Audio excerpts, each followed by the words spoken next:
왜 우리는 전도해야만 하는가?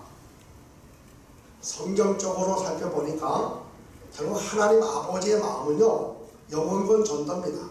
성경에 나오는 하나님 아버지의 마음은 창세기 3장의 선악과 사건 이후에 신랑은 에덴을 잃어버리고 사람들이 세상으로 나가게 된 이후부터 끊임없는 하나님 아버지의 마음은 다시 돌아오라, 바로 사람들을 만나기를 원하시는 하나님의 마음. 그래서 직접 돌아오라고 말씀을 하고 또 선지자들 보내서 돌아오기를 촉구하게 되고 예수를 보내게 되고 성령을 보내게 되고 교회를 세우게 된 이 모든 것은 결국 뭡니까? 아버지 하나님의 마음으로 영혼권 전도라는 사실이 분명하다고 얘기합니다.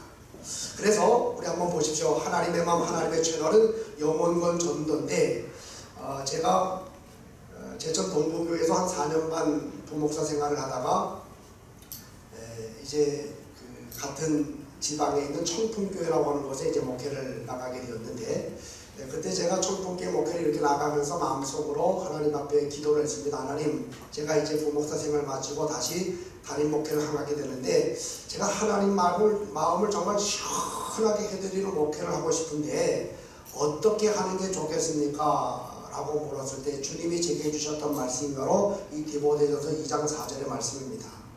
저는 그때부터 지금까지 계속 붙들고 살아가는 말씀, 하나님은 모든 사람이 구원을 받으며 진리를 아는 데 이르기를 원하신다. 여기서 저는 아버지의 마음을 알게 되었습니다. 하나님 아버지의 마음은 세상의 모든 사람, 교회 안에 이미 있는 사람뿐만 아니라 교회 밖에 있는 사람들 포함해서 세상의 모든 사람, 지금으로 말하면 약 80억의 모든 사람이 다 예수를 믿고 구원받게 되기를 원하신다는 사실, 하나님의 소원을 여기서 알게 되었습니다. 아, 그렇구나. 하나님 아버지의 마음은 세상의 영혼들을 구원해내는 거구나, 전도구나. 저는 그때부터 전도를 항상 제 목회의 중심에 두고 살아가게 되었습니다.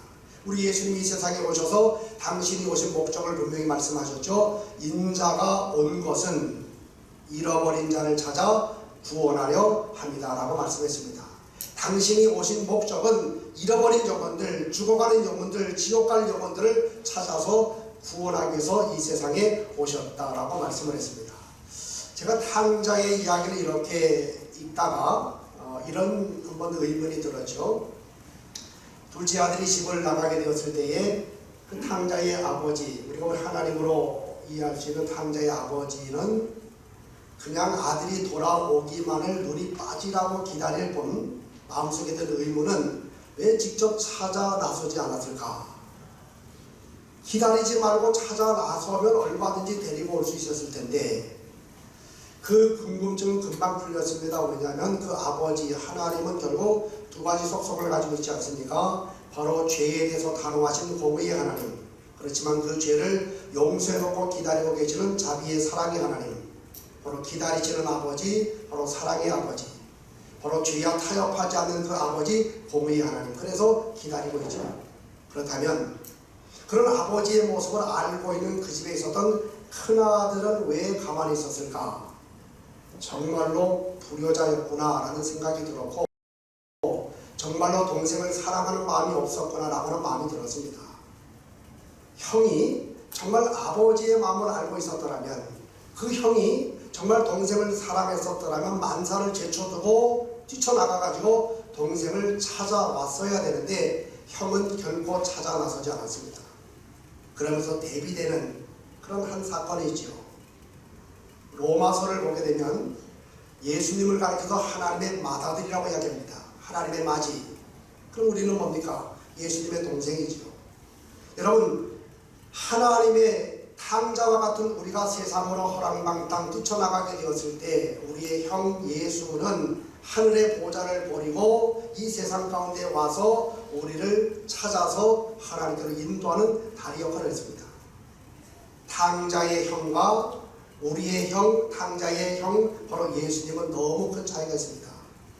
오늘 교회 안에 있는 구원받은 사람들은 바로 탕자의 형과 같은 사람들이 너무 많습니다.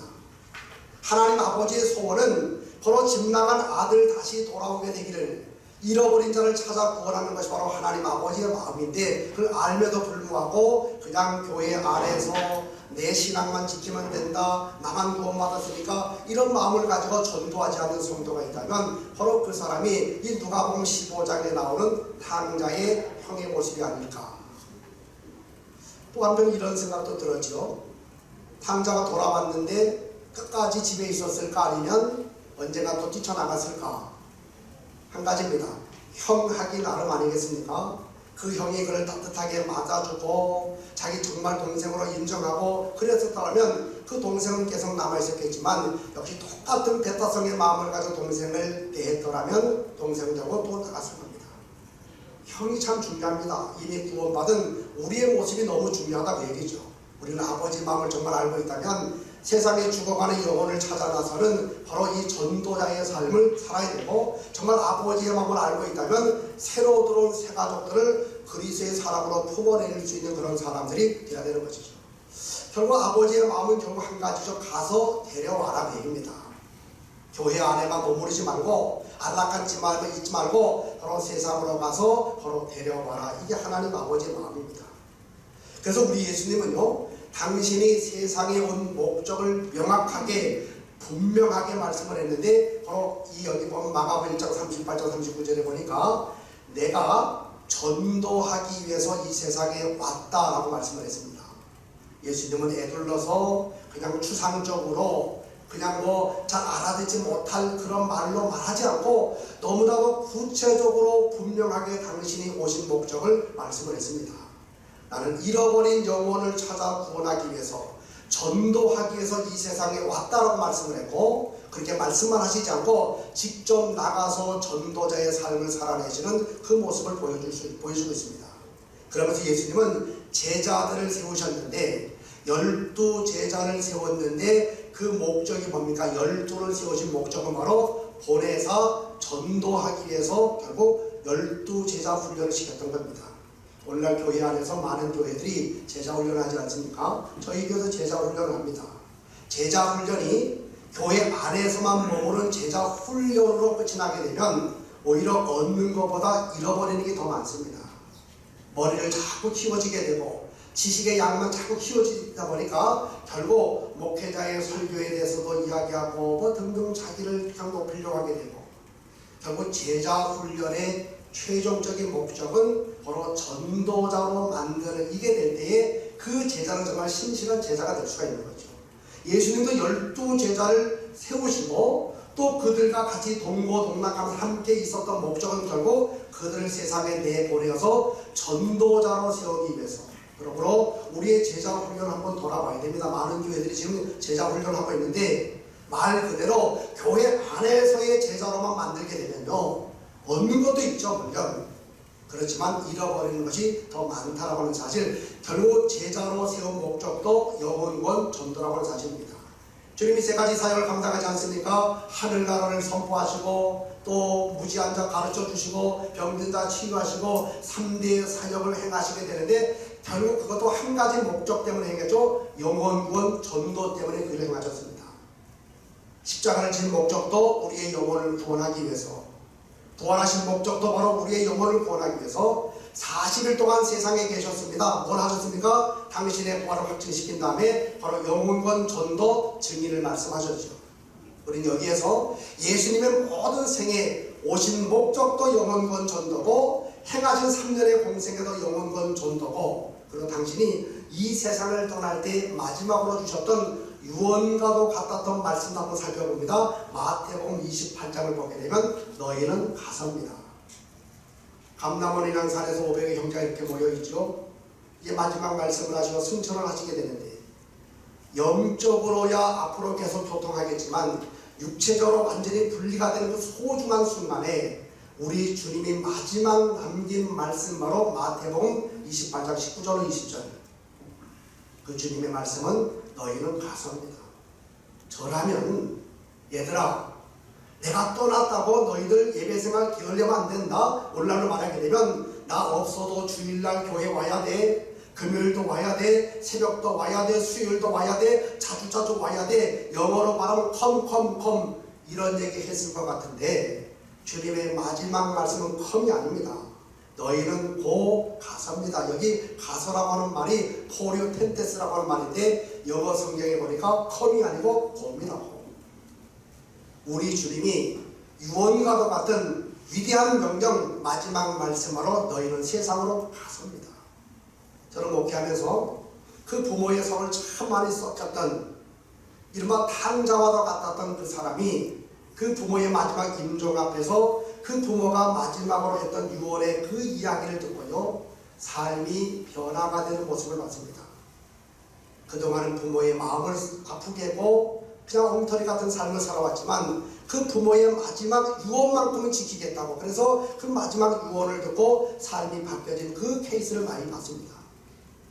우리 주님이 이 세상을 떠나시면서 유언처럼 남기셨던 주님의 마지막 말씀은 바로 너희는 가서입니다. 세상으로 가라, 바로 전도자의 삶을 살아가라. 이게 바로 주님의 마지막 말씀이라면 교회가 당연히 정말 중요하게 붙잡아야 될 가치가 무엇이가, 그것은 바로 영혼권 전도가 아니겠습니까? 사도행전 1장 8절, 이른바 승천 바로 직전에 주셨던 말씀이죠. 성령이 내게 임하시면 그 다음에 땅끝까지 이르러 내 증인이 되리라 라고 말씀하고 있습니다. 우리 주님의 마지막 말씀으로 영혼권 전도, 증인의 삶을 살아가라, 바로 전도하라 그런 얘기입니다. 고입니다. 제가 이제 어제 다시 복음으로라는 주제를 가지고 저희 교회 이제 주일날 로마서의 말씀을 다시 한번 이제 강의를 합니다. 제가 2013년도에 한 번 한 적이 있고 이제 한 10년 정도 되었는데 다시 이제 재해석을 하면서 또 오늘에 만든 로마서에서 다시 복음으로 이제 두 번째 시간을 가지면서 어제 빚진 자라고 하는 그 의식을 가지고 말씀을 같이 나눈 적이 있었는데 이런 얘기를 했습니다. 여러분 잘 아시는 것처럼 왜 요나의 인생 속에 그가 타고 있었던 배에 풍랑이 찾아왔을까? 사명을 버리고 니느웨에 가서 복음을 전하는, 하나님 말씀을 전하는 사명을 버리고 다시스로 도망가다가 결국은 배 밑창에까지 내려갔지만 하나님에게 붙잡히게 되었고 그가 탄 배에 결국 풍랑이 일지 않았습니까? 여러분 뭐 아시겠지만 미국이라고 하는 나라는 기독교 국가는 아니지만 하나님 말씀을 알고 있는 그 나라에서 이런 이야기가 있습니다. 목회를 하다가 목회가 너무 힘이 들다고 목회 포기하고 때려치우고 일반 직장에 취직하기 위해서 이력서를 제출했습니다. 면접하는 시간이 되었습니다. 면접관이 딱 보니까 전직이 목사지요. 그때 이렇게 말한답니다. 목사님, 풍랑을 만나려면 혼자나 나가시지 왜 우리 회사 전체를 뒤흔들려고 여기에 들어오십니까? 당신은 들어올 수 없습니다. 거절한다는 거죠. 풍랑을 벌였던 요나의 인생 삶 속에, 이 사명을 벌였던 인생 삶 속에 풍랑이 찾아왔죠. 그럼 예루살렘 교회가 엄청나게 부흥하지 않습니까? 하루에 3,000명, 5,000명씩 막 들어오게 되는 부흥의 역사를 이루게 되는데 사도행전 8장을 보게 되면 대환란이 찾아오게 됩니다. 그리고 사도회에는 다 뿔뿔이 깨트려서 다 뿔뿔이 흩어지게 되는 이런 일들이 찾아오게 되죠. 왜 그렇습니까? 바로 예루살렘 교인들은 그 마음속에 아직까지도 유대적인 선민의식이 있었고 그러므로 예루살렘 바깥으로 나가려고 하지 않았습니다. 그 안에서만 그랬을 때 결국 주님은 예루살렘과 유다와 사마리아 땅끝까지 그래서 자발적인 흩어짐이 이루어지지 않았을 때 바로 주님은 강제적으로 흩으시는데 환란을 사용하셨습니다. 저는 이것은 오늘도 동일하다고 생각합니다. 교회가 마땅히 해야 될 구원전의 사명을 감당하지 않고 교회가 마땅히 해야 될 영혼권의 사명을 감당하지 않게 됐을 때 바로 하나님은 강제적인 모습으로라도 흩어버리게 된 이런 일들이 얼마든지 찾아올 수 있다는 사실, 전도. 그러므로 이런 결론을 지금까지 말씀을 통해서 내릴 수가 있죠. 하나님 아버지의 마음, 호드는 영혼권 전도다. 자, 여기는 이제 교회가 흩어져서 전도하면 먼저 교회가 복을 받고 교인들은 덤으로 복을 받게 된다. 이제 이런 이야기. 제가 뭐 이거 이야기만 한 15분 정도, 20분 가까이 할 수 있는데, 간략하게 말씀드리면 이겁니다. 이건 뭐 비단 한 교회만의 이야기가 아니라 제 목회 속에 녹아져 있는 그런 이야기인데, 제가 이제 한남동에 있는 한마음교회에 98년도 IMF 막 터졌을 때의 고간에 부임을 했고, 그 순천향병원 옆에 건물 3층에 한 층을 그 당시 보증금 7천에 월세 70만원 내고 있었던 교회에 부임을 했습니다. 교인들 한 60명, 50명, 60명 정도가 모였고 교회 역사가 13년 된 그런 교회였습니다. 교회는 처음에 시작은 더 많은 사람들로 시작이 되었는데 점점 줄어들고 해서 이제 한 60명 정도 남은 그런 교회에 가서 전도 운동을 벌였습니다.